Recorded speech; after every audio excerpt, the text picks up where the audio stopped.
സ്വന്തം അയൽക്കാരൻ ആരാണെന്ന് ക്രിസ്ത്യാനികൾക്ക് മനസ്സിലാവുന്നുണ്ടോ എന്ന് പ്രത്യേകിച്ച് തൃശ്ശൂരത്തെ റിസൾട്ടൊക്കെ കാണുമ്പോൾ ഒരു സംശയം തോന്നൂലേ? ഇല്ല, അത് തോന്നേണ്ട ആവശ്യമൊന്നുമില്ല. ഇല്ലേ?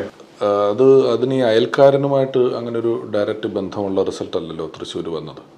അതൊരു ജനാധിപത്യ പ്രസ്ഥാനത്തിൽ ഇവിടെ അംഗീകൃതമായ നിയമാനുസൃതമായ രീതിയിൽ നടന്ന തെരഞ്ഞെടുപ്പിൽ വോട്ട് ചെയ്യുകയാണല്ലോ ചെയ്തിരിക്കുന്നത്. അതുകൊണ്ട് തന്നെ അതിൽ അങ്ങനത്തെ ഒരു പ്രശ്നമില്ല. BJP ഒരു വർഗീയ പാർട്ടിയാണോ? BJP ഒരു വർഗീയ പാർട്ടിയാണോ? BJPക്ക് ഒരു ഹിന്ദുത്വ അജണ്ടകളുള്ള പാർട്ടിയാണ്. മലയാളികൾക്ക് BJP, അതായത് കാര്യം സുരേഷ് ഗോപി ഒരു നല്ല മനുഷ്യൻ, പൊതുവെ മലയാളികൾ അംഗീകരിക്കുന്ന കാര്യം. അതുകൊണ്ടാണ് അദ്ദേഹം ജയിച്ചത്. പക്ഷെ BJP ഇവിടെ ജയിക്കുന്നത് കേരളത്തിൽ നല്ലതാണോ? ഞാൻ അതാണ് പറയുന്നത്. ഇതിനെ നമ്മൾ സാമാന്യവൽക്കരിക്കുന്നതിൻ്റെതായ പ്രശ്നമുണ്ട്. ഇപ്പോൾ സുരേഷ് ഏട്ടൻ ജയിച്ച സമയത്ത് ഒരുപാട് സ്ഥലങ്ങളിൽ ഞാൻ കണ്ടു, ആൾക്കാർ പറയും നമുക്ക് രാഷ്ട്രീയമല്ല, അയാളിലെ വ്യക്തിയെ കണ്ടാണ് നമ്മൾ വോട്ട് ചെയ്തത്.